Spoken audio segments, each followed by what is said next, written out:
Skenario terburuk COVID dan ramalan mengerikan Sri Mulyani. Dikutip dari CNBC Indonesia edisi 19 Juli 2021. Sebelum kami lanjutkan, bagi teman-teman yang belum subscribe, silahkan klik subscribe di channel ini agar tidak ketinggalan info-info terbaru yang akan kami bagikan melalui channel ini. Terima kasih. Oke, kita lanjut.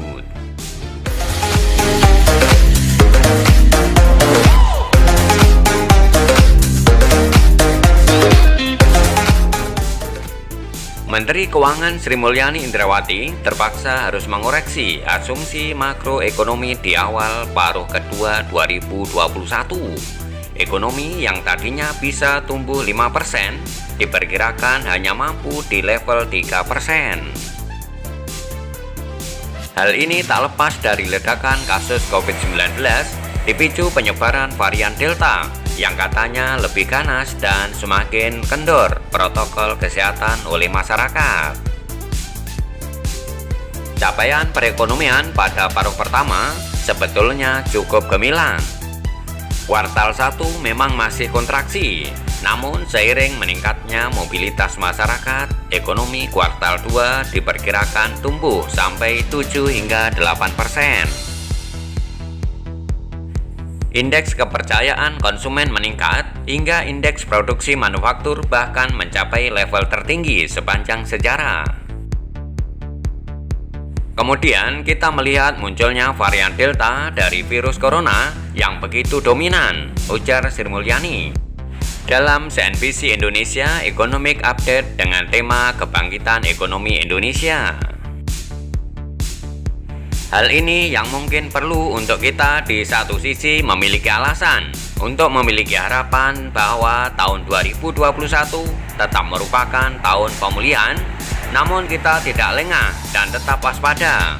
Seperti yang tadi juga disampaikan, varian COVID-19 yang terus berubah dan ini menimbulkan ancaman, paparnya. Atas kondisi tersebut, Sri Mulyani menyiapkan skenario moderat hingga berat. Diawali dengan PPKM darurat dengan skenario moderat dan berat berjalan sampai dengan 4 hingga 6 minggu. Dengan skenario tersebut, maka implikasi ke tingkat konsumsi masyarakat akan melambat, pemulihan ekonomi akan tertahan.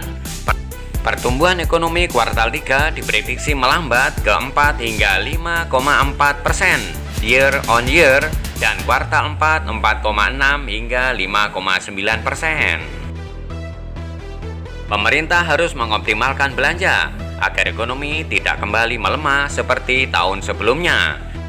Di samping tetap mendorong pertumbuhan ekspor dan investasi. Bila tidak ada tekanan lagi, maka ekonomi sampai akhir tahun diproyeksikan di level 3,7 hingga 4,5%. Sri Mulyani mengakui skenario yang lebih berat tentu saja bisa terjadi. Hanya saja berdasarkan data terkini, skenario tersebut yang dimungkinkan terjadi.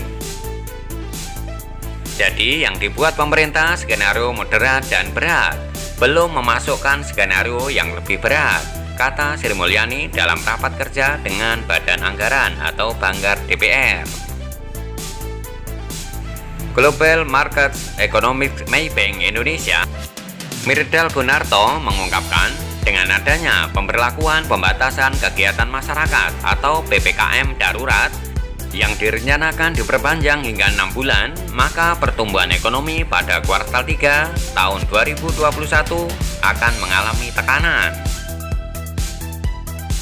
Mirdal menjelaskan bahwa sebenarnya aktivitas ekonomi sebelum adanya lonjakan angka penularan kasus COVID-19 pada Juni 2021, tanda-tanda pemulihan ekonomi sudah terlihat.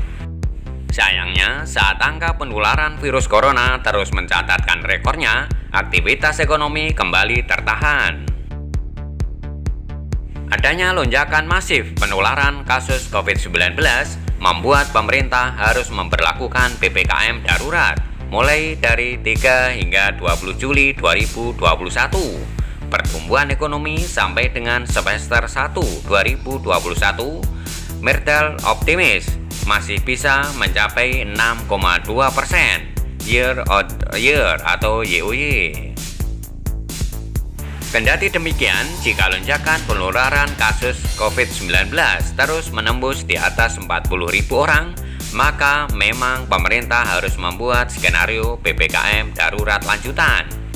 Kalau praktis PPKM darurat dilanjutkan 4 hingga 6 minggu, maka otomatis pertumbuhan ekonomi pada kuartal 3 2021 akan melambat. Tentu ekonomi bisa berada di level 2% sampai 4%, dan misalnya PPKM darurat sampai akhir tahun, tentu proyeksi pertumbuhan ekonomi bisa di level 1% sampai 3%. Semuanya tergantung terhadap persoalan pandemi COVID-19, karena persoalannya di situ, kata Mirdal dalam program Safe Box CNBC Indonesia TV. Defisit anggaran harus diperlebar. Ekonom Universitas Indonesia Fitra Faisal juga mengungkapkan hal yang sama. Menurut dia, defisit APBN harus dibuat lebih lebar jika pemerintah mau menerapkan PPKM darurat selama 6 minggu. Defisit harus dibuat lebih lebar. Cuma masalahnya dari pengumuman Kemenkeu dengan PPKM darurat itu belum menangkap atau belum bisa menunjukkan respon yang terbaik dengan PPKM darurat ini. Jelas Fitra saat dihubungi terpisah.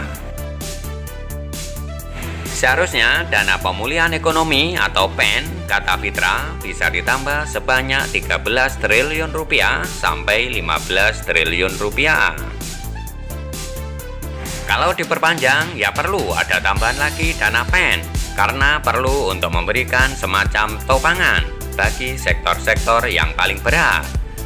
Kalau gak ditopang, itu akan ada layoff, harus ada subsidi tenaga kerja, operasional listrik harus dibayarkan, masyarakat kelas menengah bawah juga harus ditambah bansosnya, kata Fitra melanjutkan. Demikian info terkini kali ini. Sekali lagi kami ingatkan, bagi teman-teman yang belum subscribe, silahkan klik subscribe di channel ini agar tidak ketinggalan info-info terbaru yang akan kami bagikan melalui channel ini. Sampai jumpa pada video-video kami berikutnya. Terima kasih.